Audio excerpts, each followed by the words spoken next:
그래서 결론적으로 말하자면 미국 사회는 철저한 이중화 사회예요.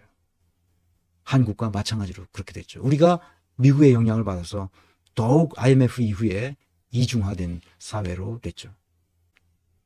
미국에서 하는 검사장 직선제, 교육감 직선제, 판사 직선제 등에 대한 직선제는 미국적 상황에서만 가능해요. 우리나라에서 가능하지 않습니다. 검사장을, 지방 검사장을 직선한다고? 그럼 무슨 일이 나가겠어? 정치판이 되지. 검사가 정치를 한다는 거야. 그래서 자기가 당선돼. 그럼 당선된 기간 중에 무슨 일이 벌어지겠어? 검사장이. 미국적 상황에서만 가능한데 왜 그러냐 하면 그럼에도 불구하고 이 직선제의 부작용은 선거의 효능감과 알리바이 기능을 가지고 있어요. 내가 선거해서 저 사람을 뽑았잖아. 그랬더니 내 손으로 뽑았다는 그런 효능감이 있어요. 그리고 내가 피선거권을 가지고 있지만 피선거인이 선출될 가능성은 제로예요. 1도 없어요. 그러니까 나에게 선거권을 주고 피선거권 좀 너에게 있어? 라는 알리바이 기능을 주는 거예요. 하층민의 패배감과 소외감, 나아가 자포자기 현상을 가져와요. 직선제는. 그걸 모르시면 안 됩니다. 그러니까 내가 선출될 수 없어. 저기에. 그럼 나는 억지로 선택을 해야 돼. 다른 선택의 길이 없잖아.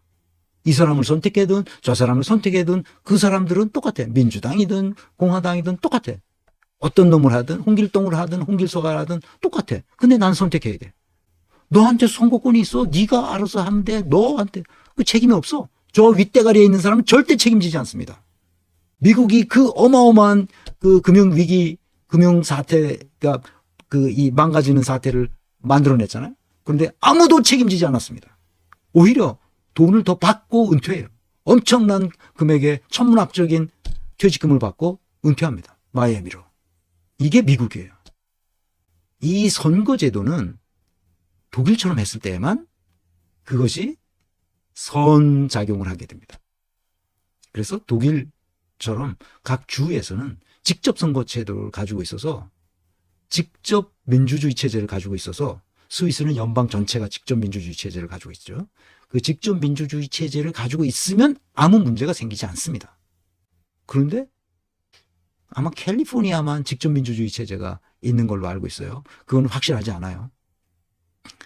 나머지는 직접 민주주의 체제를 가지고 있잖아요. 연방은 더군다나. 그냥 그들만의 리그가 따로 있어요. 우리도 똑같이 그렇게 돼 있습니다. 그래서 권민내가 궁극적으로 원하는 것은 직접 민주주의 체제를 하도록 강제하는 겁니다. 독일처럼, 스위스처럼. 그래야만 이 하층민들의 패배감과 소외감과 자포자기 현상을 없앨 수가 있어요. 직접 민주주의 체제는 그것을 가능케 합니다. 그래서 검사장 직선제가 문제의 해결이 아니라는 거예요. 큰 틀을 못 봐서 그래. 미국에서 아무 탈 없이 검사장 직선제가 다 돌아간다. 그 문제가 없다. 이렇게 단순하게 생각하는 거예요.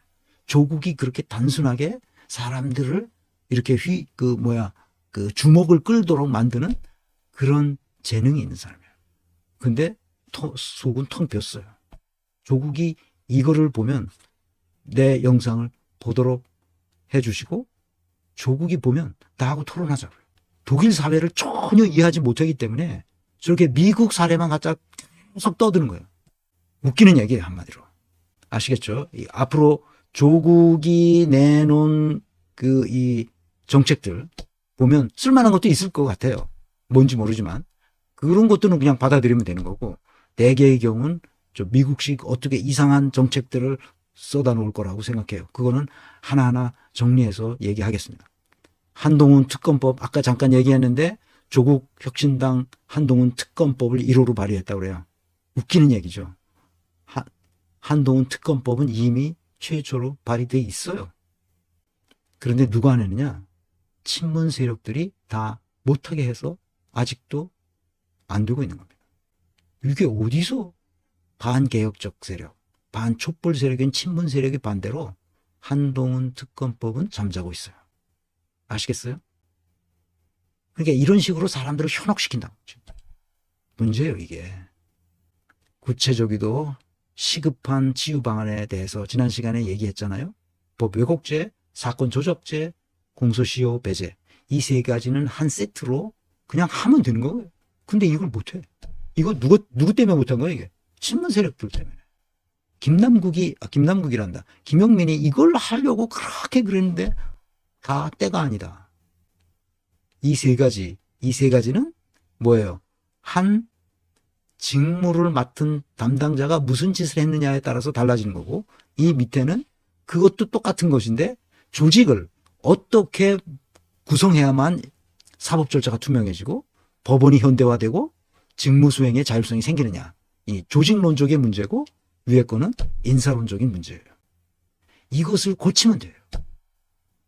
저렇게 무슨 뭐 특검법을 발의한다든지 또는 뭐 이 무슨 직선제를, 검사장 직선제를 한다든지 이런 거 다 필요 없습니다. 이것만이 하면 돼요. 직무 개념이 그래서 중요합니다. 아무리 생각해도 직무가 뭔지 몰라요, 이 사람들이. 그 직무를 세팅해주면 지금까지 얘기했던 모든 문제들이 해결될 가능성이 확 열리는 겁니다. 그런데 얘네들은 공적 직무를 자기 인기 관리를 위해서 활용해왔어요. 문재인, 조국 이런 놈들이. 그래서 지난 시간에 얘기한 대로 이렇게 정치는 바뀌어야 됩니다. 개념이 바뀌는 거예요. 그래서 환경 조건을 정비하는 게 중요하지 무슨 정책을 하나 딱 내놓고 이걸 하면 된다 이렇게 생각해서는 절대로 안 된다는 거예요. 그것은 아주 하지하책이라는 거예요.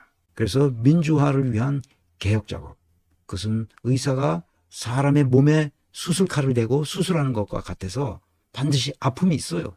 그 아픔을 딛고 해야 되는데 아프다 그러면 지지율 떨어질까 봐 문재인은 하나도 안 한 거죠. 그래서 거짓말을 하는 놈들이다. 그래서 윤석열과 같은 패다. 정도의 차이가 있을 뿐이다 하고 말하는 겁니다.